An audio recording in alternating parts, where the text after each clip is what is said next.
PSBB jilid kedua. Kalau sendiri dari segi job sepi atau mungkin sudah dikurang atau gimana?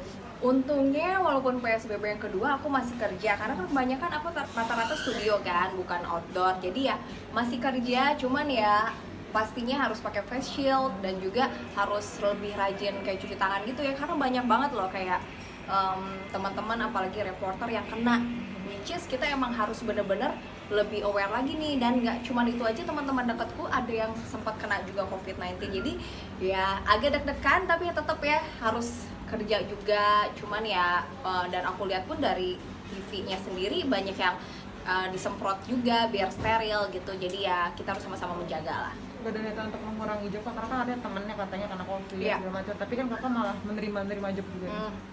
Sebenarnya aku sempat tes juga tuh, aku untungnya negatif. Dan aku sih percaya gini loh, kayak kita jangan bawa stres, kita semuanya dibawa santai aja, karena kalau stres itu penyakit bakal datang. Tapi yang penting kita harus tetap olahraga, terus juga makan. Aku kan sehat ya, dan untungnya sejauh ini aku udah cek semuanya aman, nggak ada penyakit yang aneh-aneh. Karena setahu aku, sepengetahuan aku, kalau COVID itu bisa nempel kalau kamu yang udah punya penyakit sebelumnya, jadi lebih gampang gitu loh. Jadi ya tetap kita harus hati-hati, tapi ya jangan terlalu ketakutan juga. Kalau misalkan kita cuma diam di rumah nggak kena sinar matahari juga kan sama aja bohong gitu loh. Harus tetap aktivitas olahraga juga. Tapi keluarga ada nggak sih mungkin kayak kontra untuk udah kamu di rumah aja ya kayak gini gitu? Awalnya ya khawatir, tapi ya tetap aku bilang percaya aja sama aku pun selalu jaga kebersihan, selalu cuci tangan, dan kayak aku pulang ke rumah langsung tuh ganti baju, langsung mandi juga. Jadi bener-bener nggak bisa sepelein juga, tapi ya tetap aku kegiatan masih. Dan jangan yang biasanya kita salaman itu udah enggak, jadi tetap harus kontrol. Dan aku kan orangnya aktif banget nih, nggak bisa kayak diem doang di rumah, malah stres jadinya. Jadi tetap aku kerja sih. Oke, ini kan kakak kan biasa yang keluar-keluar ke teman-teman dan sebagainya nih, jadi istilahnya nggak bisa keluar rumah. Ya. Jadi kakak gimana sih menanggulanginya selain kerja gitu? Aku olahraga itu buat aku happy, karena ada kayak maju hormon endorfin kan. Terus juga paling aku biasanya ngumpul sama teman aku, misalkan bertiga aja, nggak rame-rame gitu kan. Jadi weekendnya yang nggak bisa kemana-mana, aku diamnya di satu tempat temanku gitu kan. Kita bisa nonton, aku suka nonton karena bioskop gak ada, jadi ya nonton bareng-bareng. Kayak gitulah, banyak cara sih. Aku belajar masak juga. Jadi bener-bener kayak walaupun kita nggak bisa nge-mall, nggak bisa liburan dulu, nggak apa-apa, lihat-lihat aja dulu. Terus juga buat konten, jadi harus bener-bener aktif. Bukan berarti kita misalkan diam aja di rumah, kita nggak ngapa-ngapain, rebahan. Jadi sama-sama produktif gitu menurutku, walaupun masih PSBB kayak gini. Kak, kakak kan cantik, rajin workout, terus dari segi pekerjaan udah mapan. Ya. Dari segi pendamping gimana kak untuk kemarin? Cariin dong. belum. Aku selalu pendamping sih. Aku pemilih banget, karena kan aku orangnya sering tuh bilang ke orang-orang aku bucin banget kan. Jadi kalau udah cinta sama orang tuh bener-bener sama dia terus dan kayak nurut banget. Jadi aku harus memberikan hatiku ke orang yang pas. Tapi sejauh ini aku belum. Jadi ya nggak apa-apa sih, aku nikmatin aja, nggak mau terlalu maksain, takutnya malah tersalah orang gitu kan.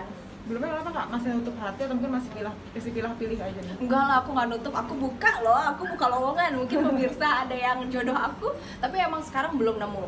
Jadi dekat, oke, untuk teman, tapi kalau untuk pacaran masih belum dapat sih gitu. Kan kakak kan public figure nih ya, pasti kan banyak yang menyukai, banyak yang deketin juga. Ya. Itu kakak ada nggak sih mungkin yang kayak ya udah deh ditolak atau gimana gitu? Nolak secara halus ya, kayak misalkan aku sibuk atau aduh kayaknya nggak bisa nih, jadi aku tolaknya secara waktunya nggak bisa, itu tolakan secara halus kan. Tapi kalau misalkan aduh kayaknya kita nggak cocok, itu aku nggak, karena kan aku menjaga perasaan orang juga gitu sih. Emangnya kenapa sih Mbak? Maksudnya selama ini yang ngedeketin tuh nggak ada feel-nya gitu, nggak dapet, nggak nyaman atau seperti apa? Karena aku aku butuh seseorang kan buat selamanya ibaratnya, karena aku bukan di umur yang untuk pacaran doang, aku di umur yang emang pengen komitmen serius. Tapi ada juga cowok-cowok yang buat kayak pengen asik-asik doang nih sama aku, nah itu aku nggak bisa gitu. Jadi kayak lebih untuk yang jangka panjang sih. Kalau jangka pendek, wah kayaknya nih cowok hanya pengen main-main doang sama aku, di situ langsung aku cut gitu. Berarti emang langsung pengen nyari yang serius gitu. Serius, Dan bukan lowongan untuk yang serius. Berarti nggak pacaran dulu dong, bisa dibilang, apa langsung tak? Oh pacaran, tapi pacaran. pacarannya aku nggak mau pacaran untuk main-main gitu loh. Pacaran pasti kan akan ketemu orang tua juga, dan aku pun pasti bakal sayang banget juga sama dia. Dan aku nggak mau buang waktu aku untuk orang yang nggak pasti gitu loh, yang cuma buat 3 bulan 6 bulan, enggak lah, udah bukan umur aku. Tapi biasanya kalau kayak gitu kan di tengah perjalanan kadang nggak ada yang tahu juga ya. ya Ada yang nggak udah apa-apa. serius Ya. nggak jadi, ada yang main-main ternyata serius gitu. Iya, Kedepannya, harusnya iya. dicoba dulu ya. Iya. Ya kalau aku sih sekarang karena lagi sibuk kerjaan juga, jadi nggak terlalu musingin banget. Dulu mungkin aku pusingin, aduh kok masih belum ya. Tapi sekarang karena udah banyak kerjaan, jadi kayak, aduh kadang mau hangout aja udah keburu males karena udah kebiasaan diem di rumah dengan yang tadi aku bilang aktivitas yang baru yang aku coba. Jadi asik sendiri gitu loh. Aku belajar untuk mencintai diri aku sendiri. Jadi kalau misalkan ada cowok yang emang bisa ngebuat hidup aku lebih bahagia dengan aku daripada aku sendirian, nah aku mau sama dia gitu. Tapi sejauh ini belum. Udah, Mas, ya? Oke. Siap. Udah ya. Oke, terakhir dong Mas, aku minta tanggapannya, kan minta Foxpot. Ya. Jadi di Lombok lagi ada yang viral, seorang anak SD dan SMP dinikahkan, jadi baru umur 12 tahun. Wow. Dinikahkan dikarenakan dia pergi malam jam setengah 8 baru pulang. Jadi katanya itu di sana merupakan adat yang di Lombok. Kakak tahu kan Oke. di sebagai public figure melihat anak di bawah umur menikah? Menurut aku sayang banget ya, lagi muda itu kan waktunya kita untuk produktif, untuk kita bisa menikmati masa muda kita dengan teman-teman dan juga dengan untuk mencari passion kita tuh apa. Nah, karena jam setengah 8 malam itu harus seperti langsung dinikahkan, menurut aku itu sayang banget. Kita harus lebih fleksibel sih kalau menurut aku, karena ya itu kan masa depan ya, masa depan kamu kalau misalnya 12 tahun udah gendong anak itu sayang banget.